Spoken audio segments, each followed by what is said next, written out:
Coming in from all over the state, mayors, city councilors, school board members, and hundreds of millions in bonds all on the ballot. And we are covering the races, plus some key national contests in the country's first major election since President Trump returned to the White House. Good evening, I'm Doug Fernandez. And I'm Sheila Rabando. Results were delayed in Bernalillo County because people were still in line to vote more than an hour after polls closed. We saw long lines in Northeast Albuquerque and at the UNM Student Union building. And we have team coverage as results pour in for the highly anticipated Albuquerque mayoral election. Our political analyst and Target 7 team breaking down the numbers tonight. And here is where the Albuquerque mayor's race stands right now. These are the latest numbers. Mayor Tim Keller in the lead with 36% of the vote, followed by Darren White with 31%.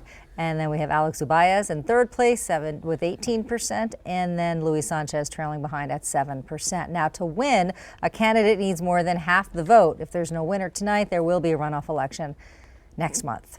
We have crews at the candidates' quarters. And we start with Sasha Lininger live at the Keller campaign. Doug and Shelley, Mayor Tim Keller speaking to supporters just after 9 o'clock as those election results started to solidify a bit. As he predicted, this race seems to be going to a runoff. Mayor Keller not chalking up tonight as a win, but he said he is confident he can win this mayoral election in his hometown. Now, Keller wanting to remind all of his supporters that deep change does take time and it does take a lot of hard work. He admitted some of the criticism thrown his way is warranted while others just wasn't. Keller says he's seeing some real progress and needs to keep pushing forward to win this runoff election. And he says there's a clear distinction between him and his opponent, Darren White. It's really a choice between forward or backwards. Darren was our public safety chief when things started to go wrong. Whether it was DOJ reform or whether it was crime started going up, all under his watch. He's had no confidence votes from our police department and our fire department and the state public safety department. Our law enforcement officers actually support my campaign. And now Mayor Keller says he's excited about the runoff and the possibilities of another debate with Darren White. And he says the runoff election for Albuquerque will be slated for December 9th, so voters do have a few more weeks to do the research and really figure out who they want to vote for. And speaking of the opponent for Mayor Tim Keller, Darren White, that's where we find Aaliyah Chavez at his watch party tonight. Yeah, Sasha, thanks so much. We were here at Darren White's campaign party, which has largely died down. Those supporters have gone home with feeling very good tonight. It was a small, intimate crowd here. Like those other campaigns, we weren't getting numbers till around 8:45 p.m. But what they were showing was Darren White in second place, only trailing by around 5,000 votes behind Tim Keller. White took that as a victory and a signal to a runoff election next month, as we just heard there. He spoke very briefly to his supporters and then spoke to KOAT. You're seeing people who've said enough is enough. We want change. We know there's a better way of life. And that's really what happened tonight. We asked you this at KOAT's debate. If it went to a runoff, would you agree to another debate? And I want to ask you that question now. Do I have to raise my hand again? Of course I would.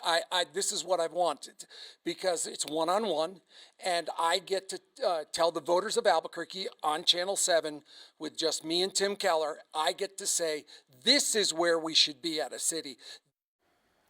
And the former Bernalillo County sheriff vowed to appoint a bipartisan cabinet if he's elected.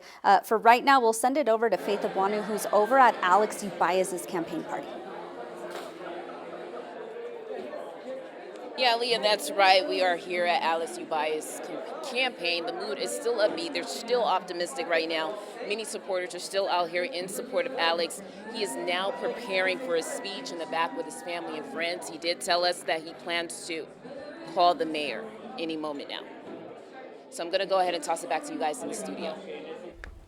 Okay, we're joined now by our political analyst, Brian Sandroff. We got the first numbers from the mayoral race a short time ago, about an hour back. Tim Keller at 36%, Darren White not that far behind at 31%.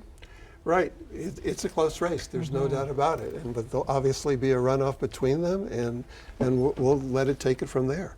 I mean, basically, if I were Tim Keller when I looked at this race, first thing I would do is try to mend fences with Alex Ubayas. He got 18% of the vote. And if I were Darren White, first thing I'd try to do is the same. I'd try to mend fences with Luis Sanchez.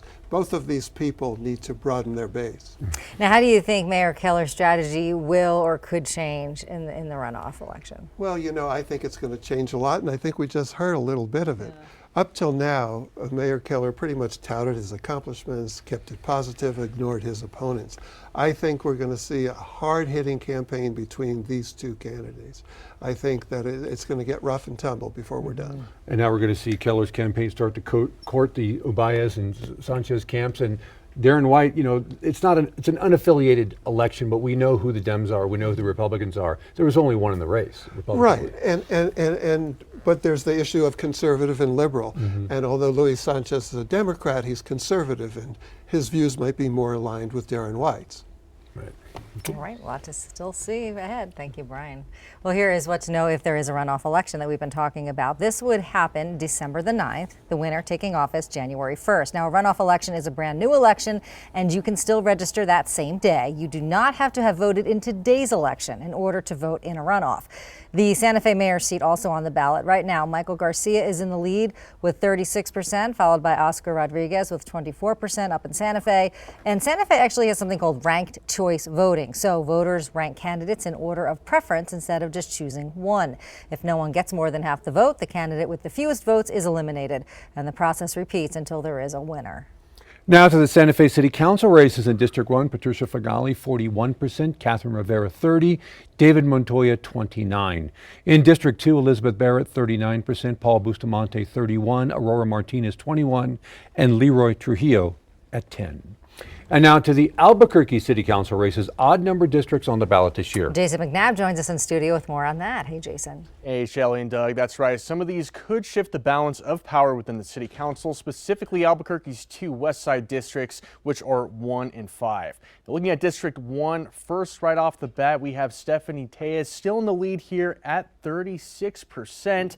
Close behind here by about 10% is Joshua Neal, Daniel Leyva at 20%, and Aaron Griego at 18%. Now, District 5 could also have some huge implications here if this were to swing a different way. Let's take a look at those District 5 results here. This is going to be between incumbent Dan Lewis and Athena Allen, the wife of Bernalillo County Sheriff John Allen. Now, Dan Lewis has a lead of 8% lead right there, looking pretty comfortable here, so this seat might stay here the way it is. We're going to look to District 3 now. We have Clarissa Pena, the incumbent, still at 42%. We've got Teresa Garcia not too far behind at 38%, and Christopher Cedillo sitting down there at 21%. Moving on here to District 7, we have incumbent Tammy Feeblecorn at 100%, and James Shalney, who's a write-in, at 0%. That number is not going to change tonight, of course, because all of those write-in ballots have to be counted by hand. Now, in District 9, we have here incumbent Renee Grout leading at 55%, with Colton Newman coming in at 45%, 10% behind. Now, if any of these had changed, we could have seen a potentially huge shift in the entire council, with 3 of the current 5 councilors up for re-election being either conservative or moderate. In studio, I'm Jason McNabb, KOAT Action 7 News.